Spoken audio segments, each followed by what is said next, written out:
Welcome back to Hardball. President Obama heads to New York City tonight for a fundraiser with lesbian, gay, bisexual, and transgender supporters, as the state Senate in Albany may be getting closer to a vote on same-sex marriage. The president has said his views on gay marriage are evolving. Is that enough to shore up support from the LGBT community? Fred Sainz is a vice president at the Human Rights Campaign, and John Aravosis is editor of AMERICAblog. Welcome to both of you. Here's President Obama back in December explaining how his views on gay marriage are changing. My feelings about this are constantly evolving. I struggle with this. I have friends, I have people who work for me, who are in powerful, strong, long-lasting gay or lesbian unions. And they are extraordinary people. And this is something that means a lot to them, and they care deeply about. At this point, what I've said is that my baseline is a strong civil union that provides them the protections and the legal rights that married couples have, and I think that, I think that's the right thing to do. But I recognize that from their perspective, it is not enough, and I think this is something that we're going to continue to debate, and I personally am going to continue to wrestle with going forward.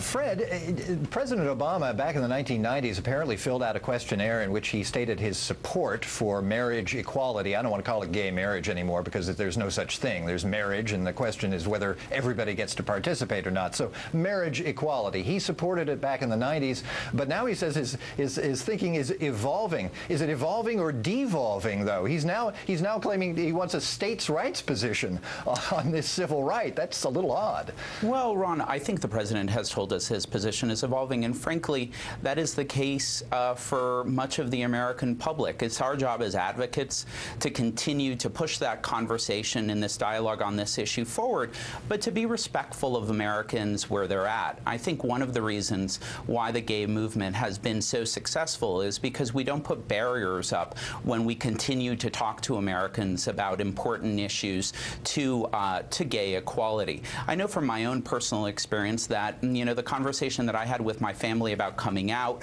was a very difficult one. I didn't speak to my father for an awful long time.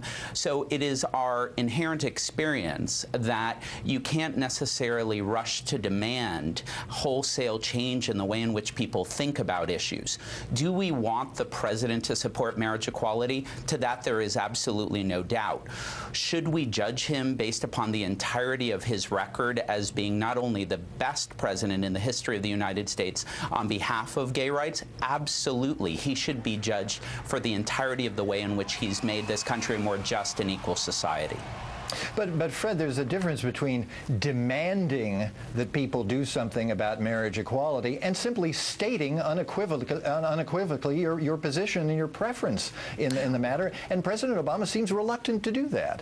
Well, no. I mean, I think the position that he stated is one that he, like many Americans, fair-minded Americans, are struggling with this issue. And we do want him to evolve to a position one day in which he fully embraces marriage equality. Do we think that he should do so? Do we think that he should do so soon? Absolutely. But we view the glass as being really half full. This president has done so much in order to improve the lives of millions of gay Americans, and we think that he should be judged on the entirety of that record. But make no mistake about it, we believe that there should be marriage equality in this country. We think that it's the just and equal thing to do.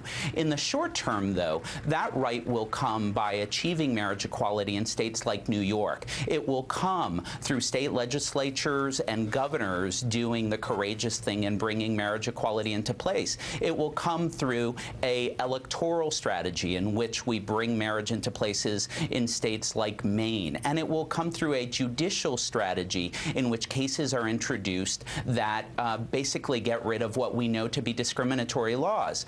But most importantly, it will come by continuing to change the hearts and minds of Americans. And I think that that's where the president is at.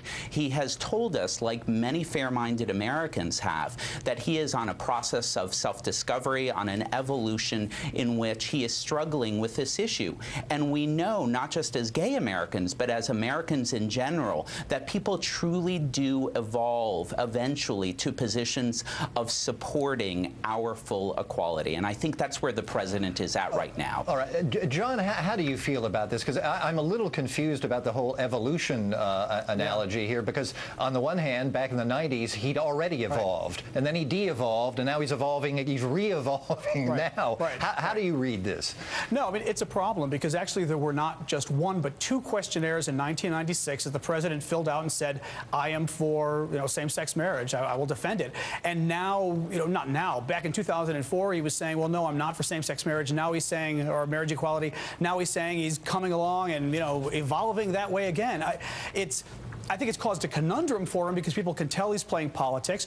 And for gay and lesbian people, he's playing politics with our lives and with our civil rights. I think his record has been okay to date. It has not been as overwhelming as Fred states. What we found is on Don't Ask, Don't Tell, the president was willing to drag his feet, and they were going to wait until 2011, actually, to do the legislation, until the activists spoke up and said, no way. We're going to protest the White House. We're going to stand up at your speeches and yell at you, and they did. And it got the president's attention. Things finally moved at the last second before the Republicans took over the House. On marriage, we are not yet equal as a community. We're not yet equal as Americans. And to tell people, well, I'm basically playing political games with your right to get married, and someday I may come along.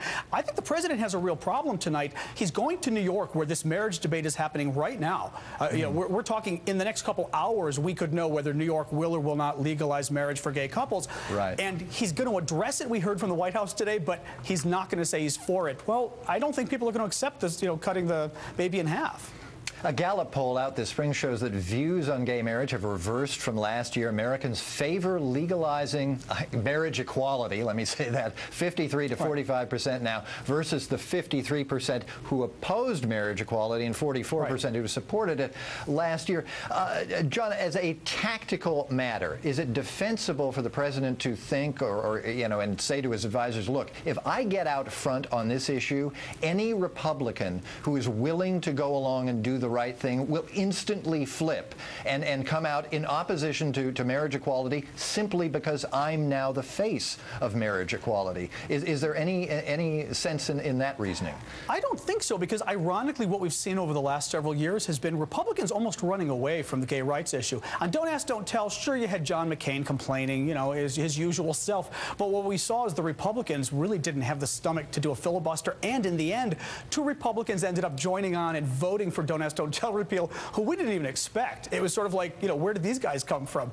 On marriage, you've already got Dick Cheney and a whole bunch of other Republicans who have said, they're really fine with gay marriage, basically. I think the president is in a good position. As you said, two recent polls show a majority of the public on his side, or on our side, I should say, in terms of favoring marriage equality. And overall, what we have found, what this administration has found politically, which is, I think, what's most important, is when they finally made movement on Don't Ask, Don't Tell, and when they finally made small movement on the Defense of Marriage Act, another law we wanted repealed, all of a sudden they saw the floodgates open and gay money start to come back to them for the REAL Act. The gay community supposedly is the only community where this sort of spigot of fundraising has been turned back on because the president made steps in the right direction. So I would argue it's politically to his benefit with the public, but also with the gay community, to be a little more our fierce advocate, which he had promised.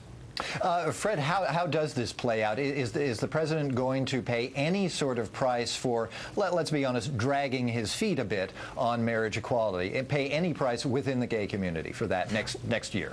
Well, I guess I would make two observations. The first is, I think that it's important to understand that marriage is not the only priority to the gay community. Far from it. In 29 states in this country, you could still be fired for your sexual orientation, and in 36 states for your gender identity. There are still a number of issues that we have as priority. Our kids are still bullied. There's still an awful lot of work to be done. Change has always come first and foremost in the states for gay and lesbian people. Issues of equality have always been advanced. So in that sense, we will see when hopefully New York joins it, the 6th state today to have marriage equality, and then a number of states will also follow. At the federal level, let's also not forget that the so-called Defense of Marriage Act also has to be overturned. So I think that this president is tremendously popular among gay people for all of the hallmark changes, advancements that he has brought to our community. And I think they take him at his word when they understand him to be evolving, because it is their own personal experiences from their family and friends to continue a respectful dialogue. Should and can the president do more? Absolutely. And it's our jobs as advocates to continue pushing in that direction. Right, but I think we see the glass as being half full as opposed to half empty.